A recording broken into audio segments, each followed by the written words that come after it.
በተለያየ አጋጣሚ ወደ ዱባይ ለመሄድ የምትፈልጉ ወንድሞችና እህቶች ማሟላት ያለባችሁ በርከት ያሉ ነገሮች አሉ። ነገር ግን በቀላሉ ከእናንተ ማሟላት የሚጠበቅባችሁና በትክክል እያንዳንዷ ጥንቃቄ የሚያስፈልጋት ነገር ምንድን ነው የሚለውን ዛሬ ይዤላችሁ መጥቻለሁ። ቪዲዮ ከለቀቅን በጣም ስለቆይን ለሰዎች እንዲደርስ ቤቱን ላይክ ማድረጋችሁን አትርሱ። አዲስ ከሆናችሁ ደግሞ ሰብስክራይብ። ያው ጉፋን ስለያዘኝ ትንሽ ሊቆራረጥ ይችላል። ነገር ግን መረጃው በአሁኑ ሰዓት በጣም ብዙ ሰዎች እየፈለጉት ስላለ እሱን ለማድረስ ስል እንዲሁ ለመስራት ተገድጃለሁ ማለት ነው። እንግዲህ እያንዳንዱ ውስጥ ላይ እናየዋለን። ነገር ግን ቅድሚያ ምን ማሟላት አለብን የሚለውን ላሳያችሁ። እዚህ ጋራ የቀበሌ መታወቂያ፣ ናሽናል አይዲ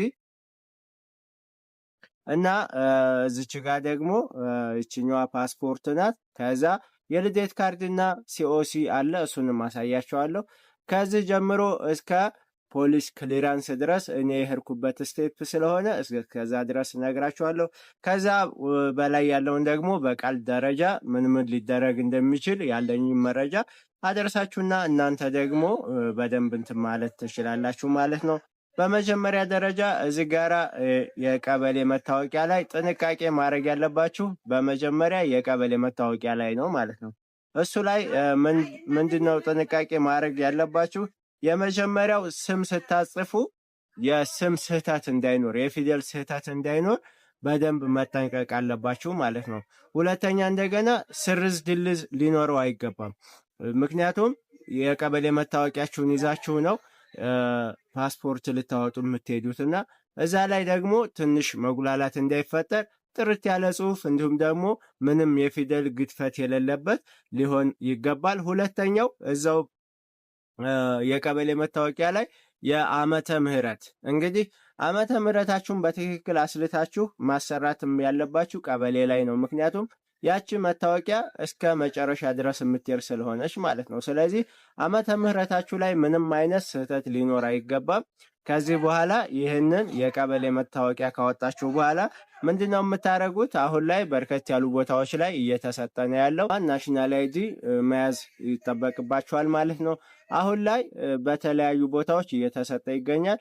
በተለይ የመጀመሪያ አስተማማኝም ወይም ደግሞ ጥሩ ቦታ ቴሌ ጋ ነው። ካልሆነ ደግሞ ባንክ ቤቶች ጋር እየተሰጠ ነው በአሁኑ ሰዓት ማለት ነው። ስለዚህ ይችን ናሽናል አይዲ በመታወቂያችሁ ዓመተ ምህረትና ቁጥር ተመሳሳይ አድርጋችሁ ማውጣት ይገባችኋል። ቅድም እንደነገርኳችሁ ይሄኛው አማራ ክልል ውስጥ ላሉ በአማርኛ ሊጻፍ ስለሚችል የብዙ የፊደል ስህተት ላይፈጠር ይችላል። ነገር ግን ይችኛዋን የናሽናል አይዲዋን ይችን ስትጠቀሙ ምንድን ነው የሚሆነው? ተደጋጋሚ ለምሳሌ ተደጋጋሚ ፊደል ያለው ካለ አንዱን ብቻ ጽፈው ሊያልፉባችሁ ይችላሉ። ወይ በቃ እዛ ጋራ ስትሰጡ አሻራ ስትሰጡ በጥንቃቄ የሚጻፈው ስማችሁን ዓመተ ምህረት ከመታወቂያችሁ ጋራ ተመሳሳይ መሆኑን በደንብ ማስተያየት ይኖርባል። በቀጣይ ደግሞ ምን ማድረግ አለባችሁ? የልደት ካርዳችሁን በትክክል ልክ እንደ መታወቂያው ኢንተርናሽናል አይዲ ወይም ደግሞ እንደ ሌሎች መንቀሳቀሻ ፈቃዶቻችን በደንብ አሟልተን በደንብ አስተካክለን ስማችን በደንብ መጻፉን የእናታችን ስም በደንብ መጻፉን አስተካክለን እዚህ ጋራ ምን ማድረግ አለብን? መያዝ መቻል አለብን። ከዛ ሁሉ ደግሞ ብዙ ሰው የልደት ካርድ ያሰራና በጣም እየተሳሳተ ያለው እዚህ ጋራ ከኋላ የኋላ ማህተም ማረጋገጫ ማህተም በደንብ ነው ማስመታት ያለባችሁ ማለት ነው። ከዛ ጋር ከሌለው ወረቀታችሁ ዝም ብሎ ተራ ወረቀት ነው የሚሆነው። ዋጋ ከፍላችሁ ብዙ ወረፋ ጠብቃችሁ ምናምን ከደረሳችሁ በኋላ ነገር ግን የማረጋገጫ የጀርባ ማህተም ከሌለው የልደት ካርዳችሁ ከሌሎች ዝም ብሎ ከሚወርቁ ወረቀቶች ምንም ልዩነት ስለማይኖረው እናንተ የልደት ካርድ ካሰራችሁ በኋላ በደንብ አረጋግጣችሁ ሂዳችሁ የጀርባ ማህተም ማስመታታችሁን አታችኋል ማለት ነው። ስለዚህ እነዚህን ጥንቃቄ በደንብ አድርጋችሁ እንትን ማለት ትችላላችሁ ማለት ነው። ሌላውና ዋናው ጉዳይ ደግሞ እንግዲህ ኦንላይን ላይ በአሁኑ ሰዓት በርከት ያሉ ሰዎች የፓስፖርት ቀጠሮ ያስይዛሉ። ራሳችሁን ማስያዝ ትችላላችሁ። እንዴት ማስያዝ እንደምችሉ ማየት ከፈለጋችሁ ኮሜንት ላይ አስቀምጡልኝ። እኔ እያንዳንዱ ስቴፕ እሰራላችኋለሁ ማለት ነው። አሁን በአሁኑ ሰዓት ቢያንስ ፓስፖርት ቀጠሮ የሚያስይዝ ሰው 1000 ብር በትንሹ አየር ይይዛል ማለት ነው። ፓስፖርት 5000 ነው። ስለዚህ እናንተ ደግሞ 6000 ብር ምናምን ትከፍላላችሁ። ስለዚህ ይህ እንዳይሆን እናንተ በቀላሉ እንዴት አድርጋችሁ የራሳችሁን ፓስፖርት ኦንላይን ማስቀጠር እንደምትችሉ ብዙ ሰው የሚፈልግ ከሆነ እኔ እሰራላችኋለሁ ማለት ነው። እንግዲህ ምንድነው ይችኛዋን ፓስፖርት ስትይዙ ምንድነው የምታደርጉት? ቀጠሮ ካስያዛችሁ በኋላ እዛ ጋር ሄዳችሁ አሁንም ከነዚህ 3 ነገሮች ጋራ ከቀበሌ መታወቂያና ከኢንተርናሽናል አይዲ ጋራ ተመሳሳይ ስምና የእድሜ ወይም ደግሞ የተወለዳችሁበት ዓመተ ምህረት በትክክል ማስሞላት መቻል አለባችሁ ማለት ነው። ይህን ካረጋችሁ በኋላ ምን ማድረግ ትችላላችሁ? ከዚህ በኋላ ቀጥታ ከደላላዎች ጋር መገናኘት ትችላላችሁ፣ ከኤጀንሲዎች ጋር መገናኘት ትችላላችሁ ማለት ነው።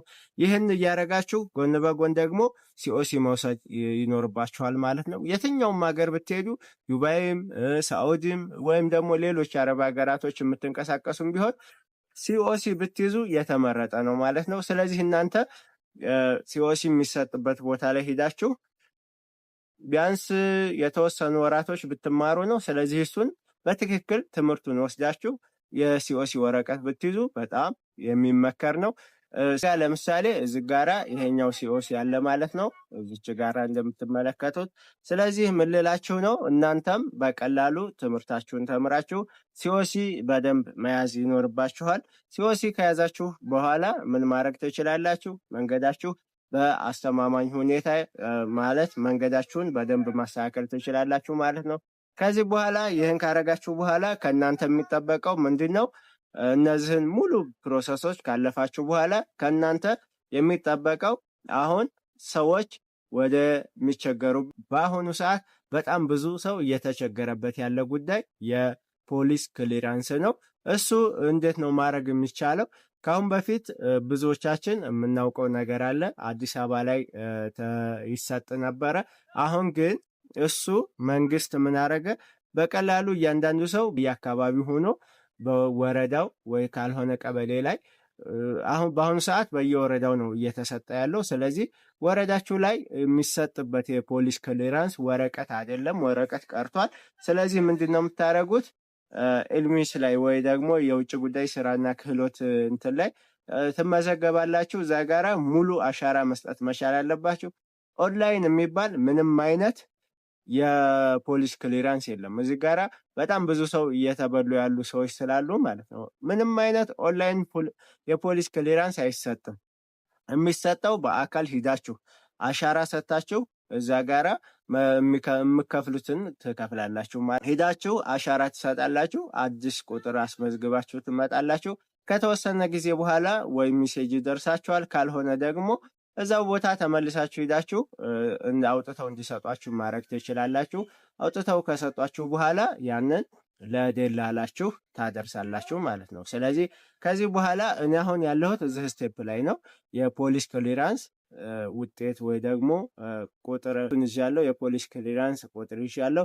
እሱን ለደላላ ወይ ደግሞ ለኤጀንሲ ትሰጣላችሁ። ከዚህ በኋላ ያለውን ስቴፕ እኔ ባለኝ መረጃ ምንድን ነው የምታደርጉት? ለእነሱ ይህን ቁጥር ታስረክባላችሁ። ከዚህ በኋላ ያለውን ስቴፕ ደላላችሁ ወይም ደግሞ ኤጀንሲያችሁ ነው ሙሉ ለሙሉ የሚጨርሰው ማለት ነው። በምን በኦንላይን ምክንያቱም ከአሁን በኋላ ሰዎች እንዳይመላለሱ እንዳይጉላሉ ሲል መንግስት ነገሮችን ኦንላይን ለማድረግ ስለወሰነ ማለት ነው። ስለዚህ እሱ ተቀብሎ ወዴት ነው የሚያደርገው? የመጀመሪያው ወደ ፌዴራል ፖሊስ እሱ ጋራ ኦንላይን ቀጠሮ ያስይዝላችሁና ያላችሁን መረጃ ገምግሞ አይቶ ምንም አይነት ወንጀል ከሌለባችሁ ያሳልፍላችኋል ማለት ነው። እሱን ይቀበልና እንደገና ለዱባይ ኤምባሲ አሁንም ኦንላይን ይሰጥላችኋል። እንግዲህ እንደዚህ ይህንን እነሱ አይተው የፌዴራል ፖሊስ የሰጠውን ግምገማ ካዩ በኋላ ለዱባይ ወይ ደግሞ ሌላ ሀገር ለመኖር ፍቃድ ካለው ማለት ንጹህ ከሆነ ይፈቅዳሉ። እሱን አውጥታችሁ እንደገና የውጭ ጉዳይ ሚኒስቴር ጋር ሄዳችሁ የመጨረሻው ፓርት እዚህ ጋራ ወረቀቱን አውጥታችሁ ይዛችሁ መሄድ ትችላላችሁ ማለት ነው። ስለዚህ እዚህ ጋራ እያንዳንዱ ሰው ሙሉ ፕሮሰሱን እኔ አሁን ያለሁት ነግሬያቸዋለሁ። የፖሊስ ክሊራንስ አውጥቻለሁኝ።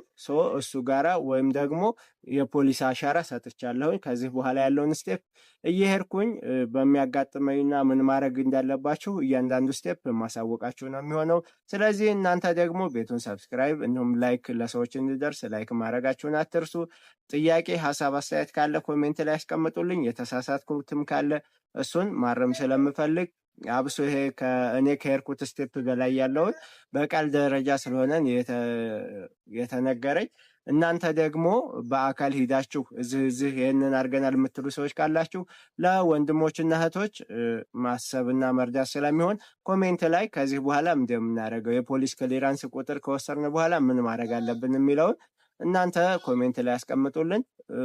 ከዚህ በኋላ ደግሞ እኔ ምን ማድረግ እንዳለብን እያንዳንዱ እንቅስቃሴ ሲሄድ በዚህ የዩቲዩብ ቻናል ማሳውቃችሁ ይሆናል።